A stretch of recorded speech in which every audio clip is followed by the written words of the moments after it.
काही माणसांना ना घाण दिसते ती साफ करतात आणि हे विषय संपवतात आणि काही माणसं ना त्यांना घाण दिसूनही ना तिथे अजून घाण करतात आणि मग ती चिघळत बसतात. ती माणसं जास्त वाईट असतात. ए दीपिका, तू चुरू चुरू मध्ये मध्ये बोलू नकोस हा. पण मी तर घाण करणाऱ्या माणसांबद्दल बोलतेय. तुम्ही स्वतःवर का ओढवून घेताय? आणि जर घाण दिसतच असेल तर मला सांगा, मी करेन ती साफ. हो का? नयनचे पप्पा, इथे देशपांडे साहेबांना बघायला खूप लोक आहेत. इथे आपली काहीच गरज नाही. चला.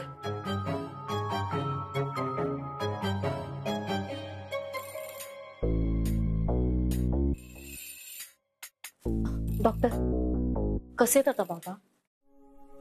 काय ना की पुढचे 24 तास थोडे कॉम्प्लिकेटेड आहेत आणि केस थोडी क्रिटिकल आहे. So be patient. ओके.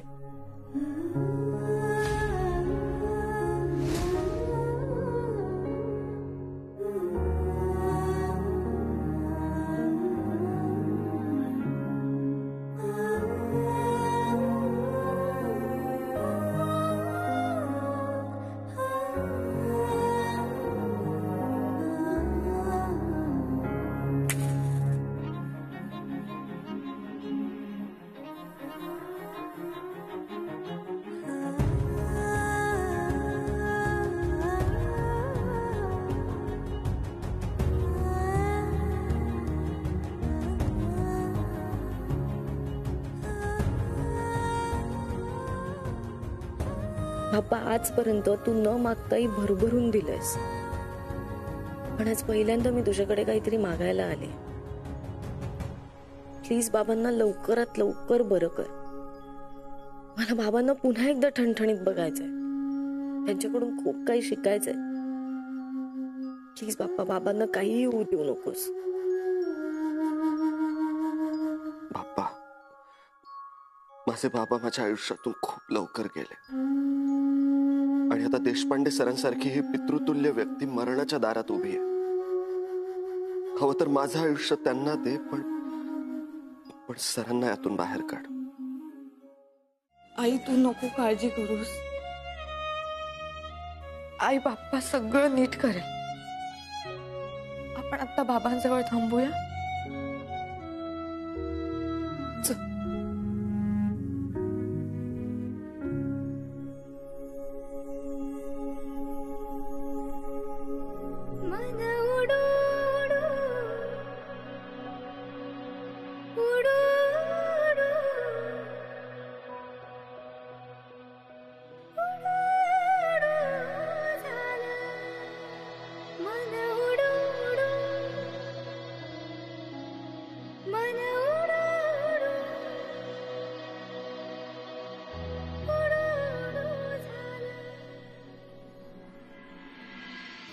कुठे कमी पडलो का? का घडतंय असं यांच्यासोबत? आम्हाला वाटायचं सगळं चांगलं चाललंय. मुली मोठ्या झाल्या, स्वतःच्या पायावर उभ्या आहेत. दीदीचा संसार सुरू झाला.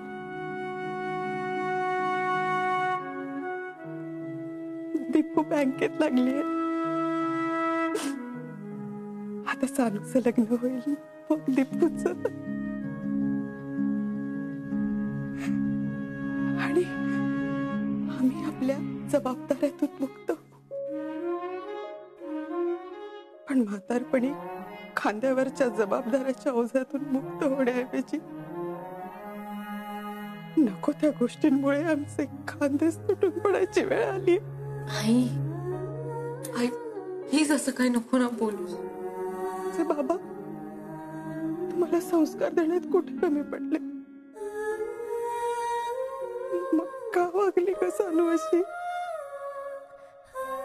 तुमचे बाबा नेहमी म्हणायचे ना, माणूस म्हणून मोठे व्हा, त्याच्यासाठी स्वप्न बघा, मेहनत करा. सानूने तिच्या आयुष्याचं असं वाटोळं करून घेतलं. एका सेकंदात आमच्या स्वप्नांवर पण पाणी फिरलं.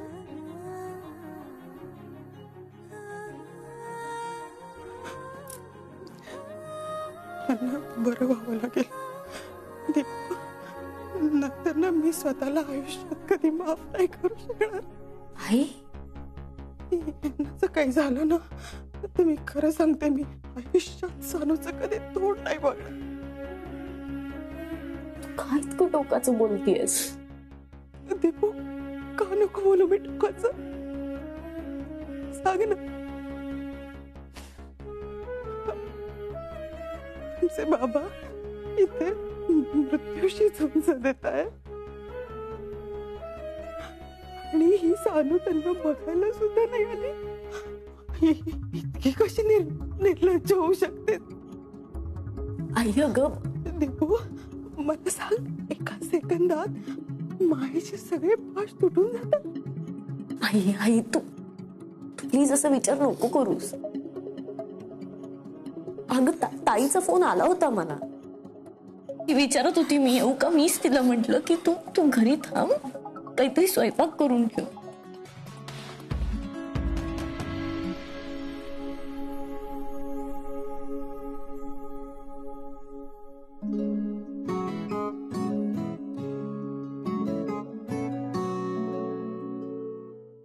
सानू, आज चक्क स्वयंपाक करतेस तू?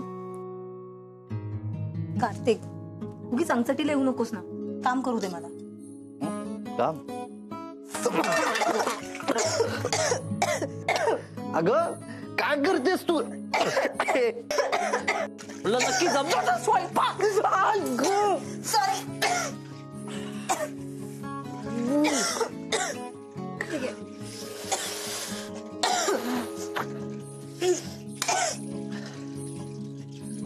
हे काय असे का बटाटे कापलेस? बटाट्याची भाजी करते ना मी. म्हणून एवढे मोठे बटाटे कापलेस तू? अगं त्यापेक्षा अख्खे बटाटे टाकायचे ना भाजीत.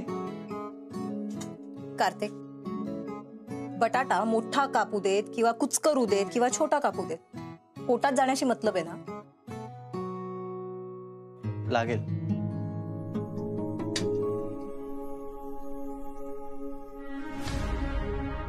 कार्तिक, बाबा नेहमी म्हणायचे रे की माणसाने स्वप्न बघितली पाहिजेत. कारण माणूस जेव्हा स्वप्न बघतो ना त्यावेळेला ती पूर्ण करण्यासाठी माणूस खूप मेहनत करतो आणि मग ती स्वप्न पूर्ण होतात. कार्तिक, मी पण असं स्वप्न बघितलं होतं रे. आपण दोघं जण एकत्र, एक मोठा बंगला, त्या बंगल्यामध्ये 4-5 नोकर चाकर, 4-5 गाड्या. आणि आता जेव्हा ती स्वप्न पूर्ण व्हायला आली आहेत तेव्हा बघ ना काय झालं. ठीक आहे ना, ते आता हॉस्पिटलमध्ये ऍडमिट आहेत ना, मग आपल्याला एकत्र वेळ तर घालवता येतोय. कार्तिक प्लीज ना. हे बघ, तू मला सासरी घेऊन जा, मग जितका वेळ एकत्र घालवायचा आहे ना तेवढा घालव, पण आधी सासरी घेऊन जा. ए झालं का तुझं परत सुरू?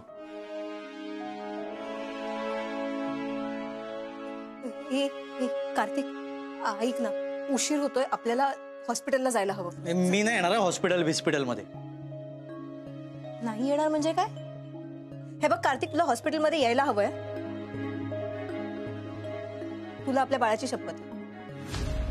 झालं का परत तुझं बाळाचं पुराण सुरू झालं?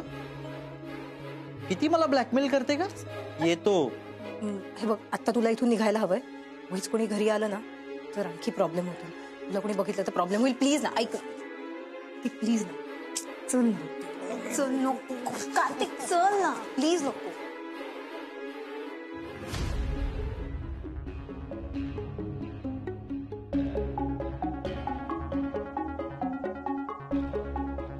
काकू, आई हळू. पाणी सांग. मी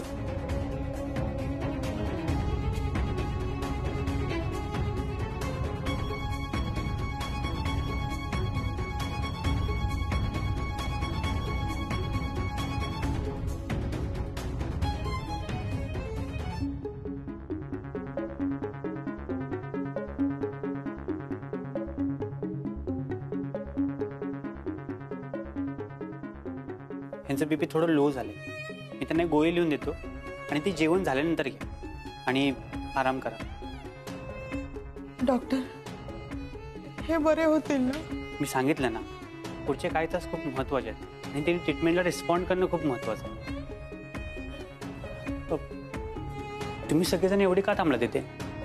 रात्री फक्त पेशंट बरोबर एकच व्यक्ती थांबू शकतो. मी आहे ना, मी थांबणारच आहे. मी काकू, डॉक्टर काय म्हणाले तुम्ही ऐकलत ना? तुम्हाला आरामाची आवश्यकता आहे आणि इथे मी स्वतः थांबतो. हो आई, तू घरी जा, मी आणि दीपू थांबतो. हो, मी सांगितलं ना, रात्री फक्त पेशंट बरोबर एकच व्यक्ती थांबू शकतो. लवकर काय ते ठरवा आणि मी नर्सकडे यांची औषधं पाठवून देतो. दीदी, आई, तुम्ही दोघी घरी जा, मी थांबते. अगं, तू एकटी कशी थांबणार आहेस रात्रभर? नाही नाही, मी थांबणार. बाप, प्लीज ऐका माझं. मी थांबतो इथे, तुम्ही सगळे घरी जा. मी आणि आई जातो, फक्त काही लागलं तर फोन कर. दीपू, एकटी कशी रात्रीची धावपळ करणार? काही लागलं तिला तर ती काय करणार एकटी? आई, तू नको टेन्शन घेऊस. आणि अगदीच काही लागलं तर साळगावकर म्हणाले ना, ते थांबतायत, मी त्यांना सांगेन. हो बाप, मी आहेच. मी हॉस्पिटलच्या खाली थांबतो, तुम्ही थांबा देशपांडे सरांजवळ. काही वाटलंच तर प्लीज मला फोन करा, मी आहे. सत्तू, ते रिक्षा आणतो. शलाकाजी आणि मी काकूंना घेऊन येतो खाली.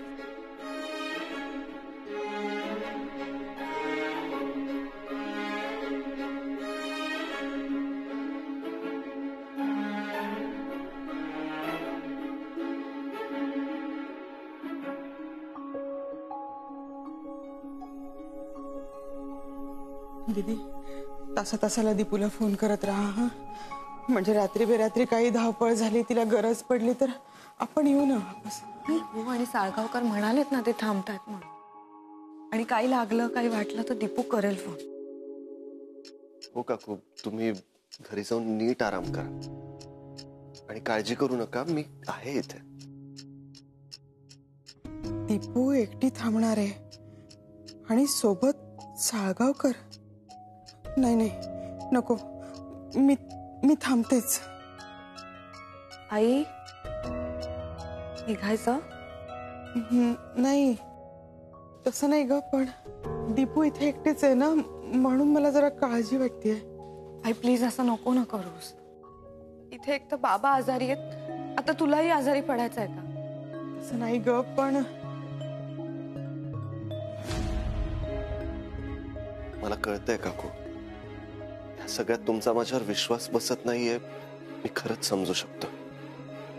पण माझ्याकडून एकदा चूक झाली, एकदा मी खोटं बोललो, पण परत मी असं नाही होऊ देणार आहे काकू. विश्वास ठेवा माझ्यावर. आणि सरांना मी स्वतः घरी घेऊन येईन, तेही एकदम ठणठणीत. आई, आता नको ना एवढा विचार करूस, आपण निघूयात का? आणि साळगावकर प्लीज, दीपू जर घाई गडबडीत विसरून गेली फोन करायचा तर तुम्ही करा.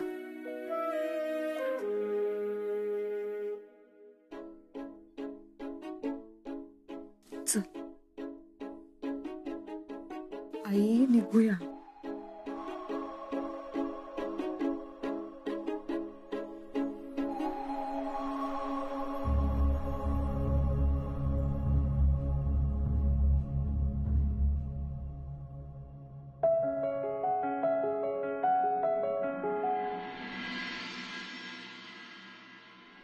बाबा, एकदा डोळे उघडून दीपू म्हणून मला हाक मारा ना. तुम्हाला अशा अवस्थेत बघवत नाहीये मला. अजून आपल्याला खूप वेळ एकत्र घालवायचंय. मला तुमच्याकडून अजून खूप शिकायचंय. प्लीज बाबा, एकदा डोळे उघडा.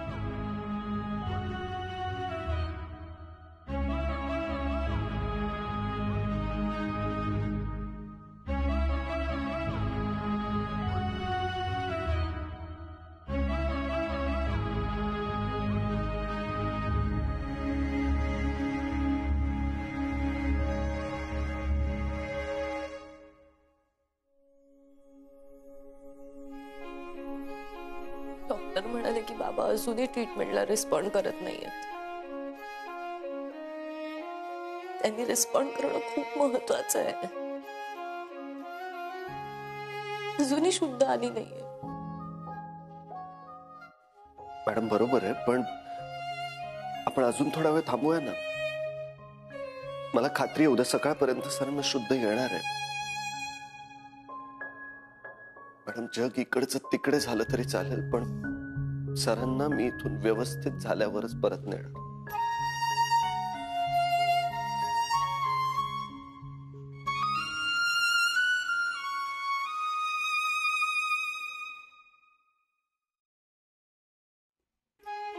सरांसोबतच्या गप्पा मिस करतात ना.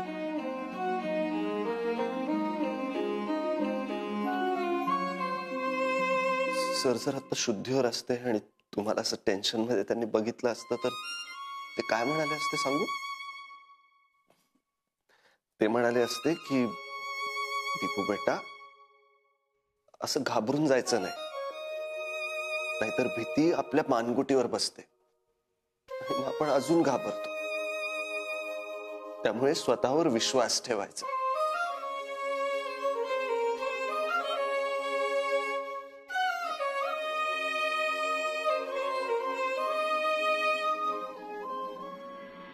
तुम्हाला असं हसताना पाहून अर्धी काळजी निघून जाते माझी.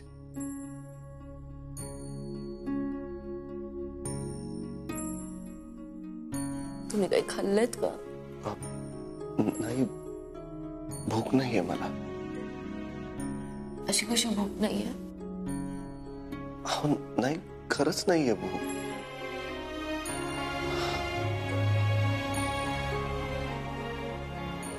सरांना अशा अवस्थेत बघून कसं जेवण जाणार आहे?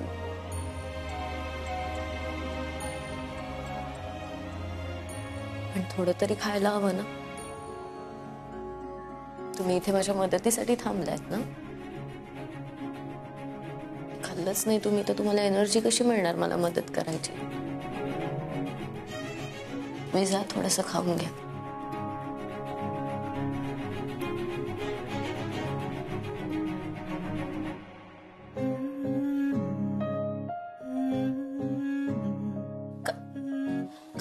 काही बोलले का आता बाबा?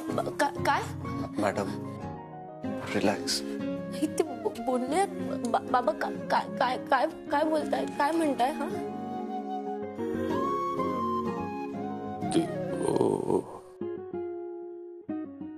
सर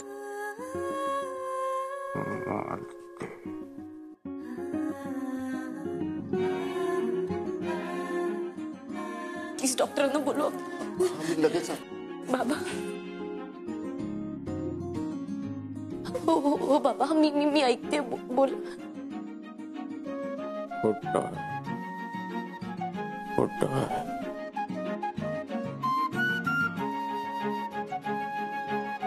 सरांनी माझ्याशी बोलण्याचा प्रयत्न केला. तुम्ही प्लीज चेक करा.